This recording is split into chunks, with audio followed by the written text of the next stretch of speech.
I'm just going to send you up Sadik just to post just the audio on your YouTube. Thank you. Thank you so much. All right, good morning, Chayra on Zoom. Hear me all right? Great to see everyone. Thank you. Noshi, thank you.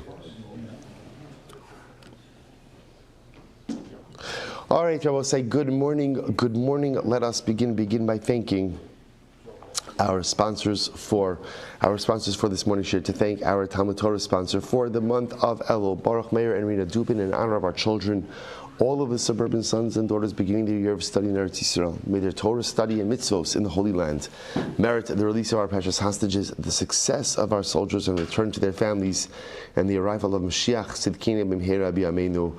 Amen. Our Daf Yomi sponsors for today, Bracha B'Choltar, in honor of the 45th anniversary of Rabbi Yehuda's Bar Mitzvah. Mazel Tov, Rabbi Yehuda, Mazel Tov, Mazel Tov. Incredible. And what a beautiful way to mark the Simcha. Incredible. And also we dedicate our learning Le'ili Nishmos, our precious soldiers who have fallen in battle. Captain Daniel Mimon Toaf, Staff Sergeant Agam Naim, Staff Sergeant Amit Bakri, and Staff Sergeant Dotan Shimon. We hope that in the merit of our Talmud Torah that their neshamas will have an aliyah and their families a nechama. We will say with that, let us begin. So we are picking up today's daf is Pei 85, and we are picking up Emir Hashem on Pei Daled Amud Beis. We left off. We kind of, I guess, left off towards the beginning of the Gemara, right? Okay, so let's just reorient ourselves a little bit. So if you remember again, the Mishnah was teaching us that if I'm buying produce, at what point in time do I acquire that produce? So remember again, the Mishnah started off by saying that if I'm selling peiros to Ruvain, if Ruvain went ahead and did Meshicha, but didn't measure it, so the sale is still good. Conversely, if he went ahead and measured it but didn't do Meshicha, the sale is not good. If Ruvain is a smart guy, what he can do is rent space from me, right, in the area where I'm going ahead and selling him the property, or selling him the merchandise, and he could acquire it like that. Okay, so we'll say, so now let's just pick up from the Gemara quickly, it'll go fast. I'm Rabasi, I'm Rabbi Yochanan. So also Rabasi says the name of Rabbi Yochanan, a very interesting case. So let's say again, I'm selling Ruvain produce. So what happens? Ruvain goes ahead and we measure it and we leave it on a simta. So remember again, simta also we've spoken about. What is a simta? Simta is like is an alleyway, not an alleyway. Really, it's like a shoulder off the Rosh Hashanah, right? In other words, you have the primary Rosh Hashanah, which is a public thoroughfare, and then you have like spillover area. Simta is kind of like again, Simta could be like an alleyway off, but again, it's more like the shoulder on the side. Sorry, what? It's like an access road. Access. Somebody came over to after Shin gave me a good name for it yesterday.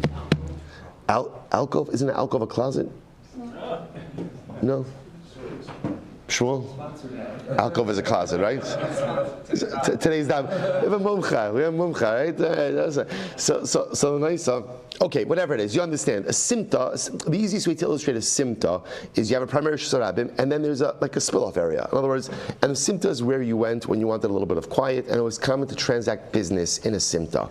Shabasi says like this. I'm selling Ruvain produce. So what happens? Madad, I measure it out, and I put it down in the simta. Ruvain is kona it. Now, Rabbi Asi's logic is like this. That a simta essentially could act as private rishus. That's the way simta works. Whoever's there, whoever wants to use it for acquisition, can use it for acquisitory purposes. And therefore, Allah l'maisa, if I put it down in the simta, Reuven has the ability to acquire it. Amrli Reb Zera Rabasi. So Reb Zera says, Rebbe, Shemelo Shama Rebbe Ela B'Modi L'Soch Kupaso. So this is very interesting. So Reb Asi said, Reb Zera said, Reb Asi, Rebbe, maybe, when does that work? If I'm putting the produce into Reuven's utensils. In other words, what Rabbi Zera essentially is saying is like this. The act of going ahead and putting the food onto the simta, putting the produce onto the simta, will not work. What could work? What could work is going ahead going ahead and placing the food into if I place the produce into Reuven's utensil. So comes along Rabbi Zera, says to Rabasi, I agree that a simta could work, but when could a simta work? When I, the seller, am placing the produce into the purchaser's utensils. But to just place it on the simta itself will not allow Reuven to acquire it. So Rabasi doesn't take kindly to this. Amrlei, Rami Haimi Rabbanan Kidelo Gamri Inchi Shmaita. This particular Torah scholar sounds like he never learned the Gemara. Right? Many of us have heard that from Rebbeim over the years, right? So, right? That sounds like you never learned a thing in your life. So Mada L'Soch Kupaso Memorabay, obviously, if I'm taking produce and I'm putting it into the kli and I'm putting it into the utensil of Reuven, of course Reuven acquires it. We'll say that's obvious. Right? That's obvious. That if Reuven and I are standing in the simta, I'm measuring out produce and I put it in Reuven's and I put it in Reuven's kli, his utensils. Of course, Reuven's going to acquire it. What's the shaila? So the Gemara says. So now the shaila is kibla minei or lo kibla minei. So we'll say so again. So just to illustrate the exchange over here, Shavasi says I'm standing with Reuven in the simta, and if I go ahead and measure it out and put down the produce in the simta, Reuven could essentially use the simta to acquire the produce. Rabbi Zera says, no, that doesn't work like that. If Reuven's utensils are sitting in the simta, and I place the produce into the simta, then Reuven could acquire it. But just simple placement on the simta itself is not going to work. So we'll say, so now the Gemara asks, Kibla minei? Now, so again, did Rabbi Zera, so in other words, then Ravasi responds and says that doesn't make any sense. Everyone agrees that if I, the seller, put the produce into the purchaser's utensils, of course he acquires it. What's the chiddush in that? So now the Gemara says, did Rabbi Zera, was he makabel Rav Asi's retort or not? So we'll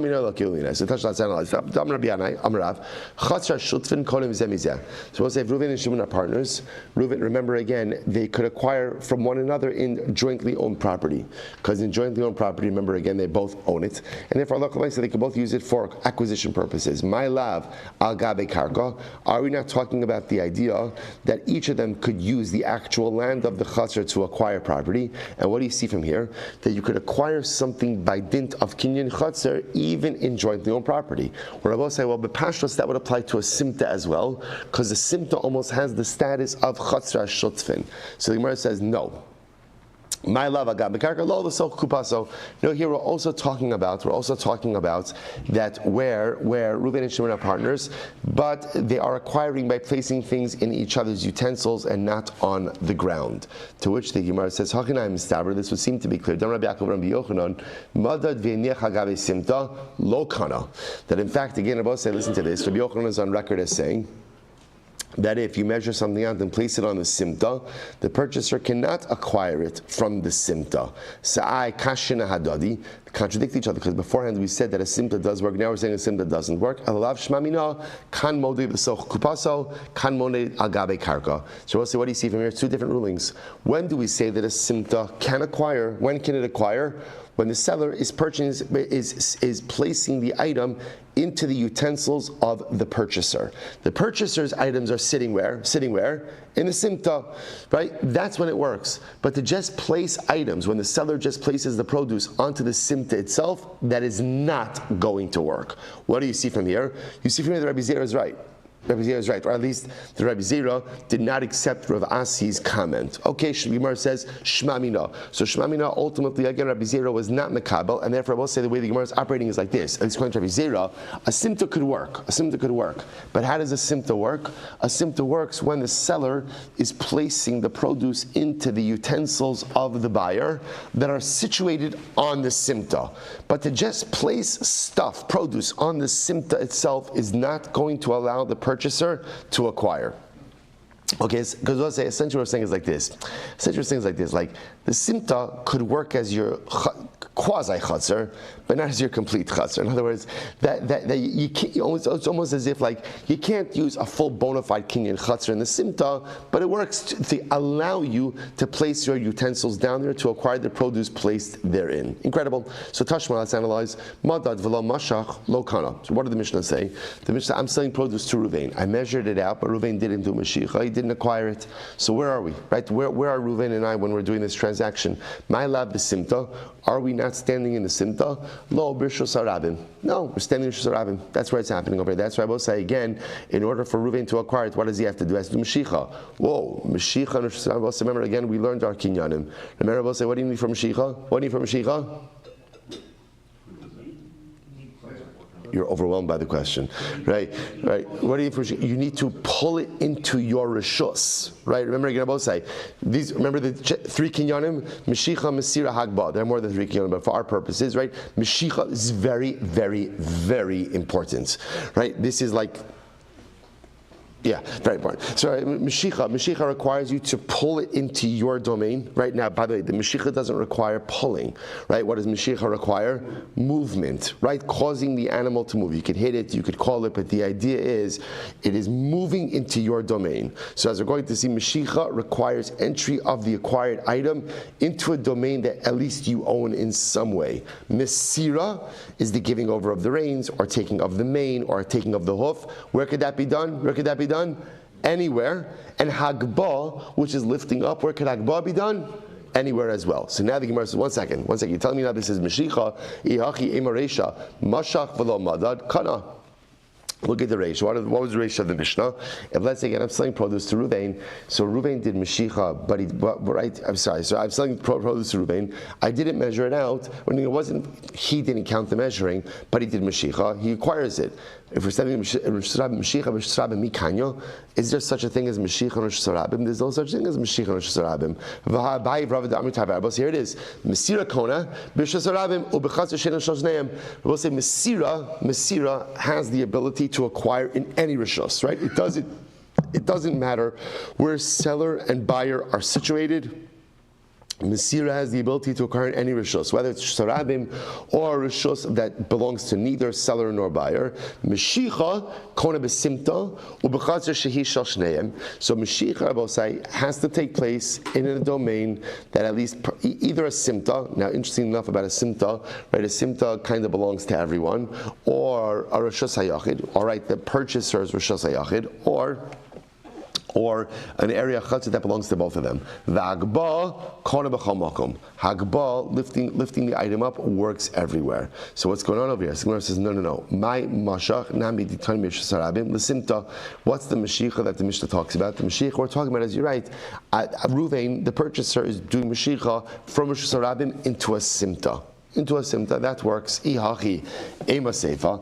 But if that's the case, look at the end of the Mishnah. If Ruvain is a smart guy, what will he do while he's acquiring the produce from me? He'll rent the area that we're currently standing on, and that way he could acquire the produce through a kinyan chotzer. V'ibir shus harabim miman agar. But if we're standing in a shus harabim, who is he acquiring it from? Who are you renting space from? If we're in Rosh Hashanah, to which it's what it means to say, what it means to say is like this: if it turns out that I'm selling Ruvain produce and we're standing in my chutzner, if Ruvain is a smart guy and wants to acquire the produce immediately, what should he do? Rent the little dalet amis, rent the little space from me, and this way again, he'll be able to acquire the produce immediately. Fine. So what's Rabbi Shmuel Silber? So we'll say, so now, just to highlight what's over here. So now, we're going to have a lot of open-ended items today, right? So just keep them in mind. So number one, how does a simta acquire? So here's what we know. We know that in halacha, Rishus Harabim belongs to no one, but yet this simta, whatever we're going to call it, the alleyway, alcove, well, I'm bothered by alcove, right? We agreed on that? No? Alcove, right? Good. Alcove, bypass road, access road, shoulder, spillover area. You understand the imagery of it, right? Simta belongs to everyone. The shaila is, and therefore everyone could utilize that almost like as their own rishus. The machlokes is how yours is it really? So this is the machlokes Rav Asi and Rabbi Zera. Rav Asi says that literally it's mine to the point that it operates like my own chutzner. So if I'm buying something, the seller could put the object down on the simta in front of me, and I could acquire that object by dint of the item being on the simta. Rabbi Zera said no. That's not how it works. The way it works is you could put your utensils you could put your kelim in the simta, and you could acquire items by the seller putting the merchandise in your kelim, by putting it on the ground of the simta. So open issue number one is, what are the mechanics of simta acquisition? Okay, so just keep that in the back of your mind. We're not resolving that yet. That's kind of lurking over here. Next, this is fascinating. Rabbi Shmuel and Rabbi Shmuel both agree. Top of pei hey. Top of pei hey. Keilav shel adam kona lo b'chol makom chutz mirshus rabim. So both Rabbi Shmuel agree.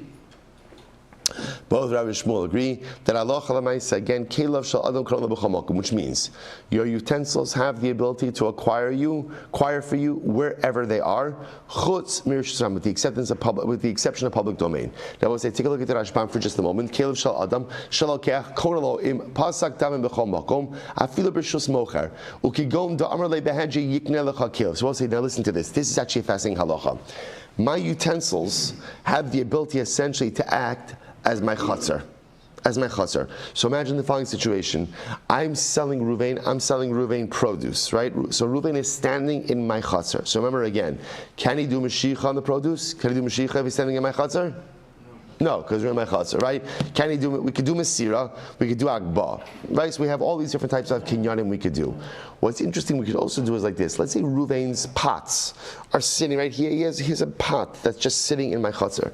If I place the produce into his pot on my chutzner, he acquires it. Keilav shel adam konalo.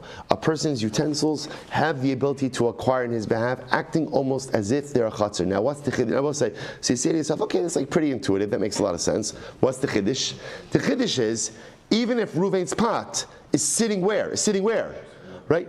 No, on my chutzner it works. Now, the one exception, one place it won't work is where? Rishus Rabbim. Why not? No one has a right to put their stuff in Rishus Rabbim. So that's this. We'll say. See, there's no license. The Rashbam says over here, the idea over here is, in order for your utensils to acquire on your behalf, your utensils have to have a right to be where they are. So in Rosh Hashanah, no one has a right to put down their pot, right? In Rosh Hashanah, there's no license to do that. So because there's no license to do it, therefore I can't acquire. But the chiddush over here is what we call Keilav Shalokeach Mirshus Mocher. Even if the utensils of the purchaser are in the domain of the seller, they work to acquire with the exception of Rishus Rabim. That's Rabbi Shmuel. Rabbi Yochanan, Rabbi Shimon, Lakish, Ta'amri Tarvayu, Afilu B'Rishus Rabim. Wow. So Rabbi Yochanan, Rabbi Lakish say, we agree with the principle that the utensils of the purchaser could acquire. They just take it one step further. It works even in Rishus Rabim. Even Rishus Rabim, incredible. V'amra Papa lo pligi. So Papa says they're not even arguing. How so? Kan B'Rishus Rabim, kan b'simta. Fascinating. I will say when Rabbi Yochanan and Rish Lakish say that it works in Rosh Hashanah, they don't really mean like real Rosh Hashanah. Rather, what do they mean? Right? Rosh Hashanah law. Right? What's little Rosh Hashanah? Right? Simta, that it works in the Simta.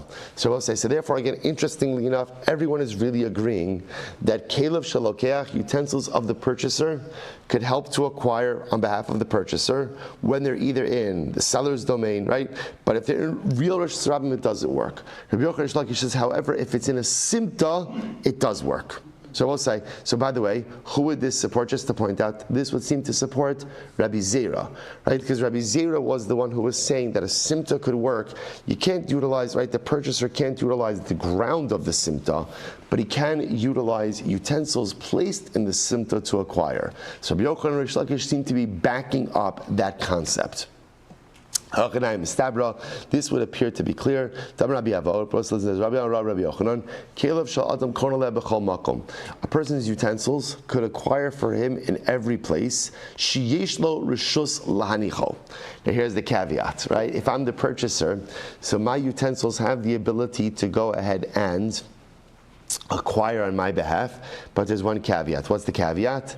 I have to have the license, I have to have the right to place my utensils wherever they are actively being placed, which is incredible. So the Gemara says, Yesh lo rishus in, ein lo rishus lo. So what do you see from here? If you have permission to put your utensils in this particular area, then your utensils could acquire on your behalf. If you don't have permission, then they don't acquire. What's an example of not having permission for your utensils to acquire? What's an example? Rishus harabim. What's an example of a space where you do have permission to put down your utensils? Like where? Simta. Simta. So I will say this fascinating distinction, and I will say once again. So I just want to point out. So just what's beautifully riveting about these Gemaras is how right. We know we have different Gemaras. Sometimes Gemaras have a whole bunch of disparate pieces, and sometimes the pieces build so beautifully, so methodically one off the other. So we have this machlokes, Rav Asi and Rabbi Zera, how a Simta works. Rabbi Zera says Simta only works if you're using your own utensils to acquire. You can't acquire the ground of the Simta. And now again, I will say we have this discussion where everyone seems to agree your utensils could acquire on your behalf, but only if you have the right to place your utensils there, right? So what's in a place where your utensils can't acquire on your behalf? For Sarabim, what's an example of where your utensils can acquire? Simta. But you see from here that in order to use the acquisitory power of a Simta, you need your utensils. You can't use the ground, which again would seem to support the position of Rabbi Zera. Beautiful. Tashba. Here we go. Arba midos b'mochrin. Now, I will say literally translated, there are 4 different types or 4 different frameworks for sales. Now, of course, there are many more than 4, but 4 examples we're giving over here. I will say, listen to this. Now, this is talking about a situation where I am buying produce. So, this is just to illustrate this. Imagine the following scenario. Right? I'm selling a bushel of apples to Ruvain. We're going to try to deal with this. At what point in time does Reuven acquire the bushel versus for how long do I retain possession over the bushel? That's really the shayla. So watch this. Achlon ismali mida lemocher. Right, so we'll say, I'm sorry, Achlon ismali mida lemocher. So we'll say, so for example, if I'm measuring out a bushel, so now we've agreed, all right, I'm selling a bushel to Ruvain. So obviously, again, I don't know how many apples are in a bushel, right? But let's say whatever, it's 50 apples in a bushel. So I'm going ahead and I'm measuring it out. I'm counting out the apples. So while I'm counting out the apples, the merchandise still remains mine.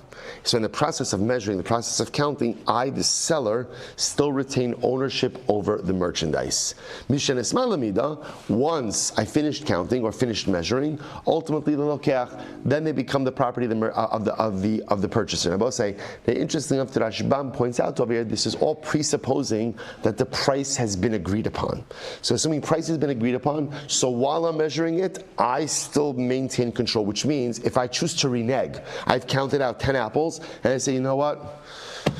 I can't part with these apples, right? I'm gonna have to hold on to them. So halacha l'maisa, they're still mine, and I can still hold on to them. Once I finish measuring it out, then I can no longer renege on the transaction. So the Gemara says, watch this. When is this so? B'mida she'ena shel shnehem. Now I will say, now the assumption over here is, that's why maybe the apples is not the best example, but whatever the measuring utensil is, the scales, or maybe it's better even to look at this almost like looking at it like flour, or I'm using like a scooper, right? A scooper and a scale. So the Gemara says, when is this true? When the utensils for measuring belong to neither of us, neither to me nor to Ruvain. So in that case over here, again, while I'm measuring it, it still belongs to me, the seller, and after I finish measuring it, it belongs to Ruvain. Aval, im haisa mida shel echad mehem, rishon kana. But if one of us owns the measuring utensils, then essentially, whoever owns the utensils acquires the produce as it's being measured. So I say this actually makes a lot of sense. It's fascinating. So let's say I'm selling Ruvain, whatever, flour. Let's go with flour, I guess. Right? So I'm using the scooper and I'm using the scales. And let's say the scooper belongs to Ruvain, the scales belong to Ruvain. So Allah says, because it's his utensils, so what happens? Kelov shel adam konalo. The utensils of a person acquire on his behalf. And therefore, again, as it's being measured, he acquires it as it's being measured. Conversely, if the utensils are mine, the seller, that means I retain ownership over it until the measurements are complete. So Gemara says, I'm sorry,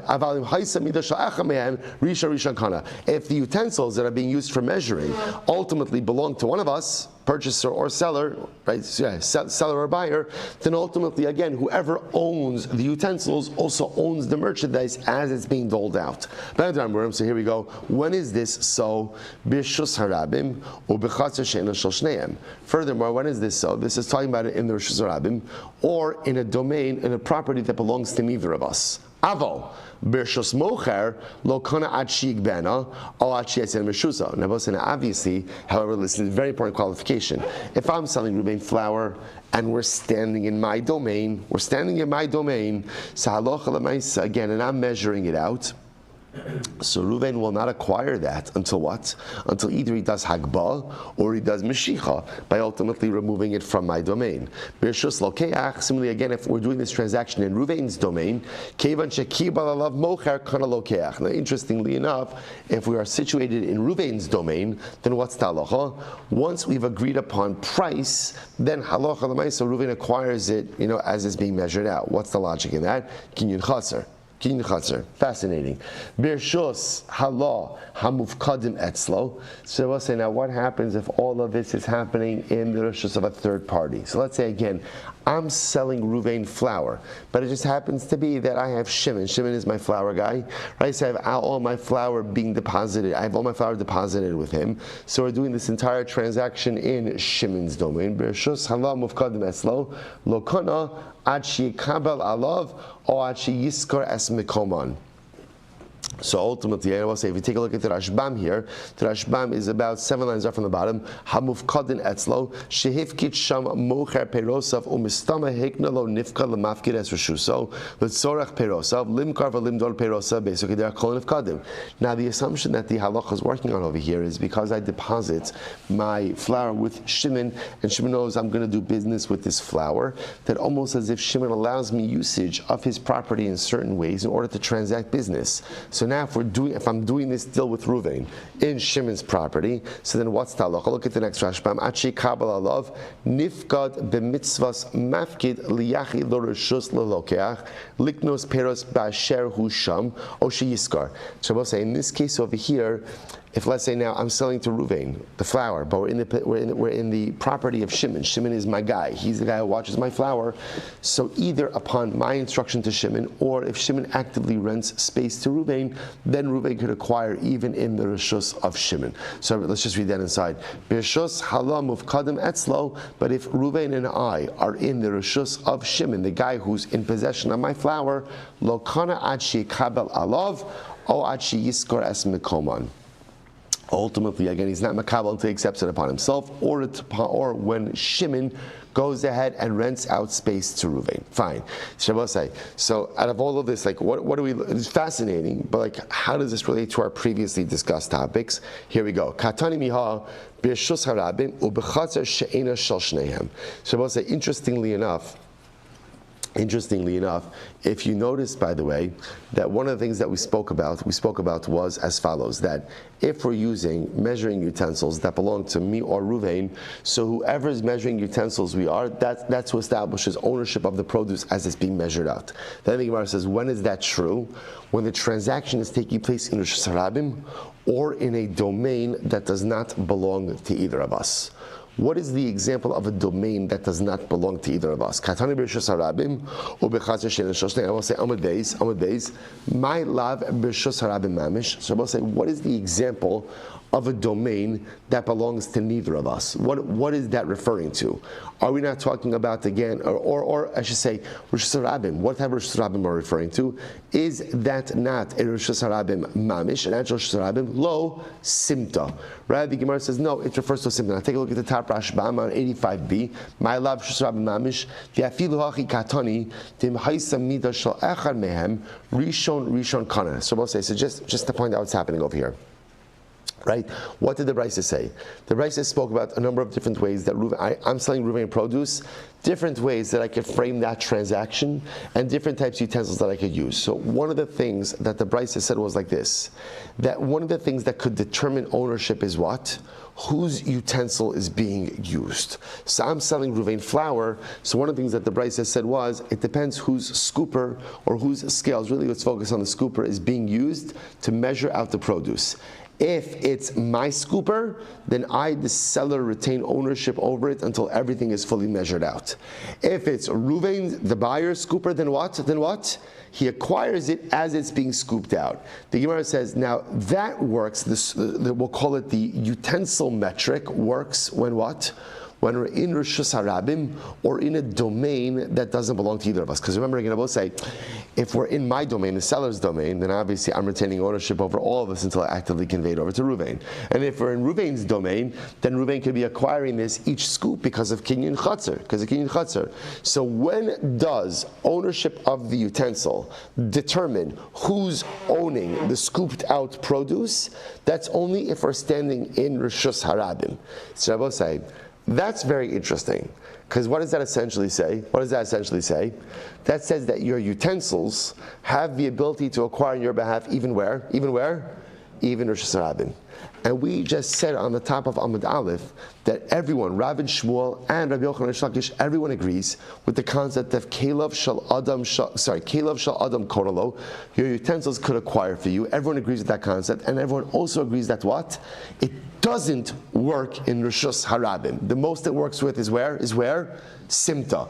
And yet here it seems to indicate that your utensils could acquire on your behalf literally even in Rishus Harabim.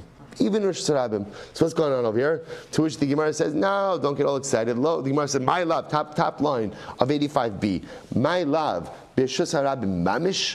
Are we not talking about an actual case of Rosh Hashanah? And we're saying over that your utensils could acquire for Rosh Hashanah? No. Lo simta. We're talking about a simta. We're not talking about Shirabim, rather, again, we're talking about the alleyway alcove access road, right shoulder. Right? We're talking about, again, that secondary area where halacha l'maisa, again, everyone agrees it could acquire. So we'll say, so interestingly enough, the Gemara says, well, let's finish. But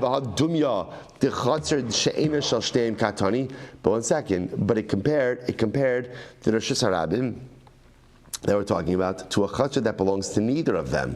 Right? So here's what's interesting. So a simta is not really like a chatzar she'ena shel shnehem. Rather, what is a simta? It belongs to everyone. In other words, the simta is the chatzar shel kulam. Right? It belongs to everyone. So what's going on over here? So Gemara says, no. My chatzar she'ena shel shnehem. What does it mean when it's like a chatzar that doesn't belong to anyone? So the Gemara says, my chatzar she'ena shel shnehem nami telo dahai kula v'lo dahai kula ela de tarvayu.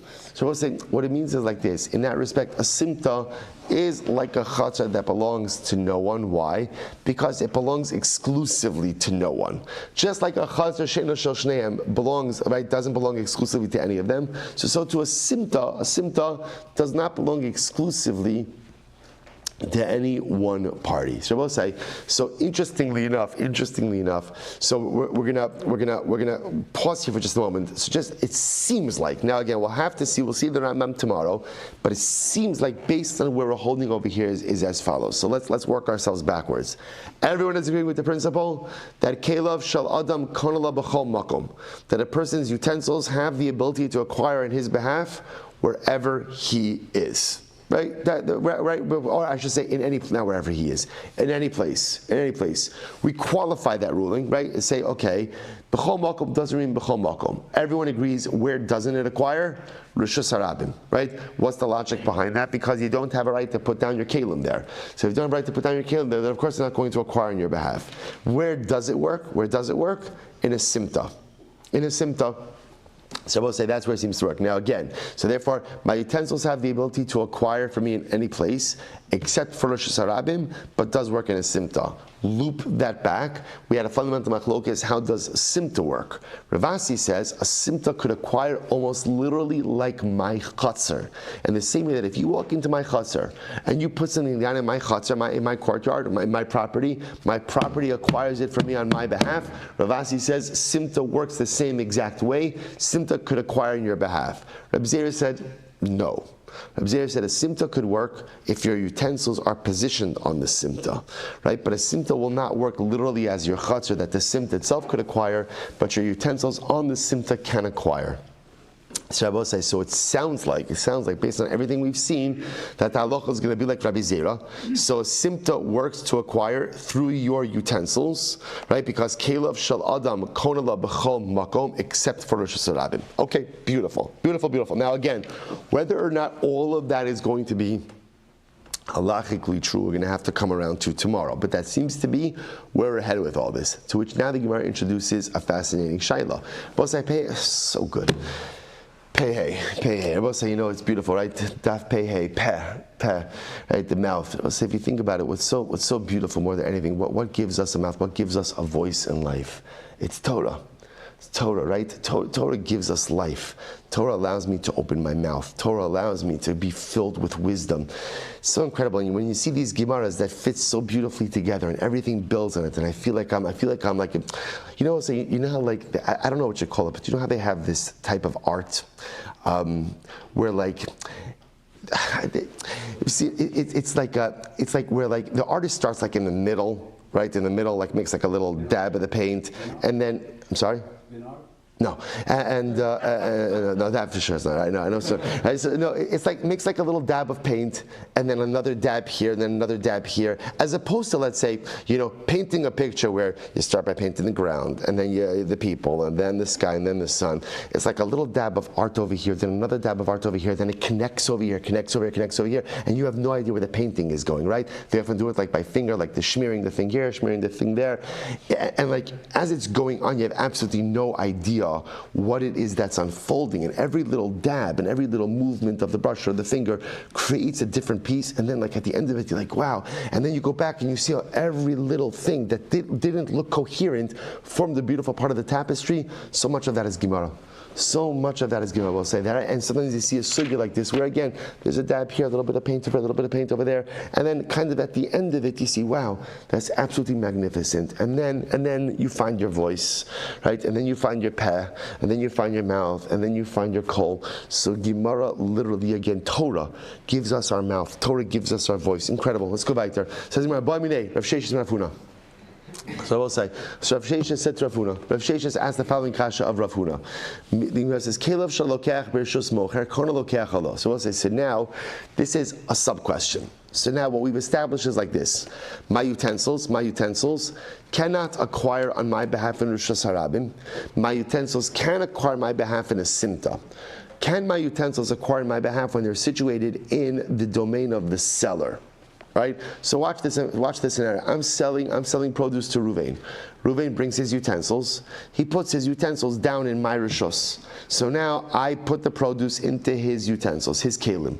Do his kelim have the ability to acquire on his behalf while situated in my chaser? That's the shaila.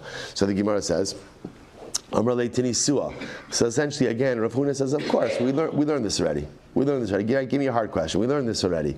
Gemara said, well, say, where do we learn this? Zarkula l'soch cheka or l'soch kalsa harezim migureshes. So we'll say, listen to this. Gittin, what's the halacha? Reuven is married to Rachel. We actually have not had Reuven and Rachel for a very long time, right?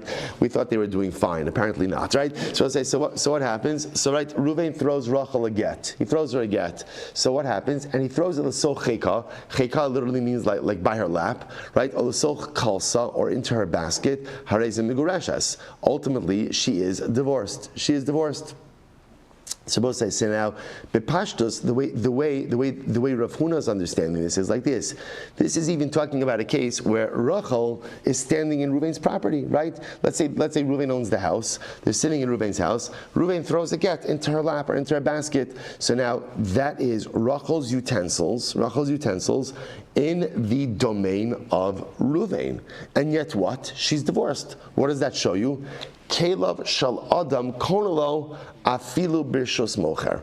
That ultimately a person's utensils could acquire in his behalf, even in quote unquote the domain of the seller.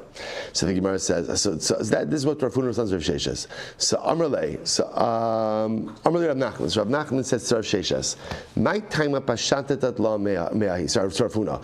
So he says to Rav Huna, why are you bringing up this case? The machula mea ochli be'ochla. Literally again, this case literally has been chopped apart by an ochla. An ochla is like a utensil, like an axe. This case has been chopped apart by an axe 1,000 times. In other words, this case has been dissected. Or every single time we speak about the topic of Kelev Shal Adam Konala B'Rishus Lokeach, this case, everybody always runs to this case, and we've dissected, we've chopped apart this case in a million pieces to indicate why this case is not a proof to this principle. So you almost hear like the frustration in Rav Nachman's voice towards Rav Huna. Come on, we've been through this already. This is not a riot to the principle we are espousing. interesting. Why not? Because the case of the basket could be a basket is suspended from Rachel. So this is not a case of Kelev shel lokeach b'rishus mocher. Why? Because since the basket is suspended, is attached to Rachel, the basket is considered to be part of what? Part of what? Part of her person. Part of her. And therefore, again, throwing the get into her basket is not the equivalent of throwing it into her utensils. Right? Shlagish says, Kshura ava b'shenetliya. So we'll say, Rabbi Yehuda's interpretation, Rabbi Shmuel, was that it's literally attached, like hanging down from her. So it's not even resting on the ground. Rabbi Shlagish says, even if it is resting on the ground, if it's attached to her, if it's tied to her, literally like she's wearing the basket, right? If it's attached to her, then Lamaisa, again, that's considered to be her person. So this is not a case of Kelev Shalokeach B'Rishus Mocher. Ravadar Ava Amar Kigon Shaisa Kalsa Munachas La Ben Yirakosel. What's the case? The case is where Rachel's sitting on the floor, and I will say, what's the exercise? Like cross-legged, right? And the basket is sitting right by the space, right, where she's sitting cross-legged. So I'll say, so the assumption is when a person is sitting on the ground, the area that they occupy is theirs, right? Is theirs. Is theirs. The area that they occupy is theirs. So therefore, again, halacha l'maisa. So therefore, that could be the case where he's placing the basket, but everyone agrees that's her land. Rav Mishar Amar Kigon Shayabaila Mocher Klasos. Rav Mishar has set it up as a case of where Ruvain is a basket salesman. Therefore, what? There's baskets all over the place, and therefore Ruvain does not care if Rachel brings in a basket or not. Rabbi Yochanan says, Makom cheka kanoila, makom kalsa kanoila. Rabbi Yochanan says, in general, again, I will say, like when someone comes into your house, generally, when someone comes into your rishos, so you give them the place like where they're sitting and the place where they put down their stuff. Like in other words, it's just understood in just human relationships that when someone comes in, the area where they're sitting, you're giving them usage of it. The area where a woman puts down her pocketbook, a man puts down his briefcase, you're giving them this particular area. Okay, so I'll say, so what's the point over here? What's the point over here? The point over here is, again, so just to frame the sugya, right? So ultimately, Rav Sheish is asking for Rav Huna, Kelev shel Adam b'Rishus Mocher, the utensils of the purchaser in the domain of the seller. Does that work to acquire or not? Rav Huna says, of course. It's a Meforsha case in Gittin. Rav Nachman says, Rav Huna, come on.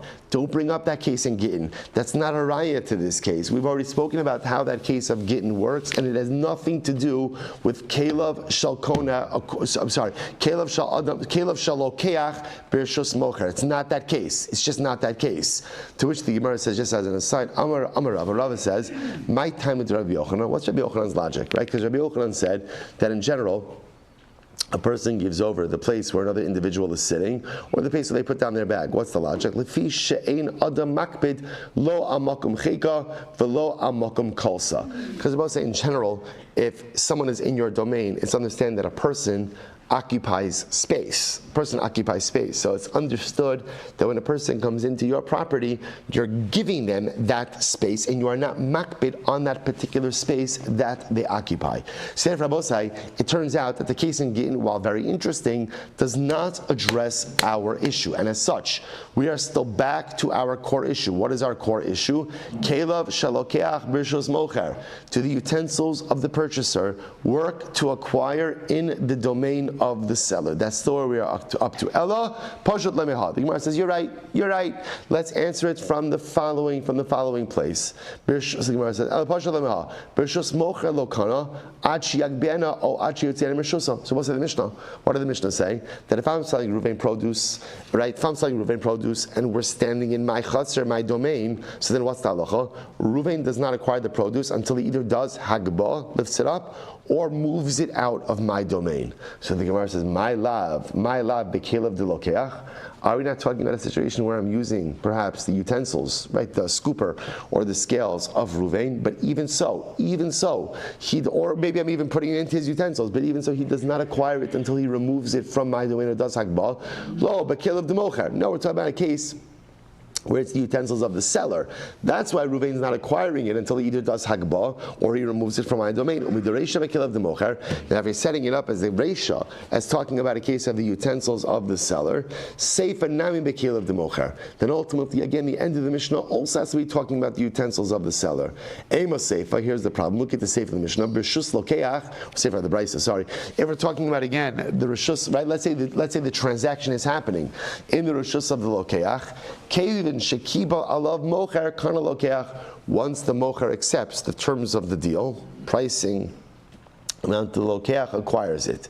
V'i bekel of the mocher. But if we're talking about utensils, that even though we're standing in the reshus of the lokeach, but if we're using the utensils of the seller, amai kana lokeach. If we're using the utensils of the seller, then how does the purchaser go ahead and acquire it?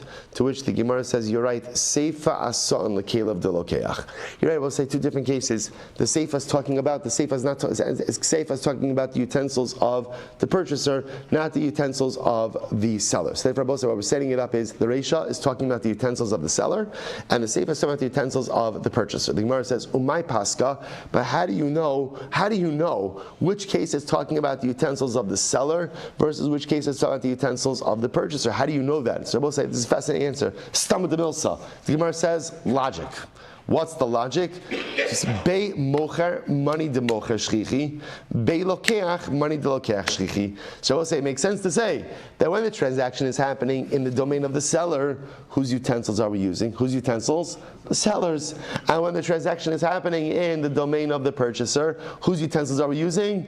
The purchaser. So we'll say we'll have to stop over here for today. But again, we have not resolved our question. So third open-ended issue still is, Kelav shalokeach b'rshus mocher.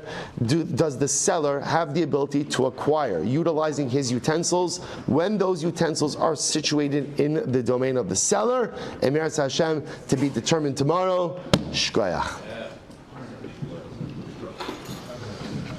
All right, Chavran Zoom, have a great day, everyone.